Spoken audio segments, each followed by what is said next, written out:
दाजु तातोपानीको यात्रा रमाइलो छ हामीलाई रहर लाग्यो यस्तोमा चढेको हो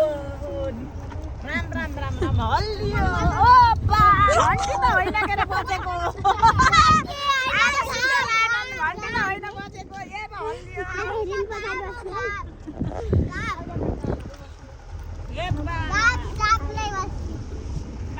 हामी चाहिँ तातोपानी जानु लाग्यो अनि उहाँ चाहिँ अब डोजरहरू खोल्दै छ माथि बादल डाँडामा बाटो लानको लागि हेलिकप्टरले बोक्छ हामी चाहिँ यो गाडीमा ढुवाङ गाडीमा चढिराखेको छौँ यो चाहिँ लक्ष्मी बुटेल हो यता चाहिँ सीता भण्डारी भइहाल्नु यिनीहरू चाहिँ हाम्रा बच्चा फर्साङ भुक्चुङहरू भयो यिनी चाहिँ आउँछ म चाहिँ भइहालेँ चन्द्रमा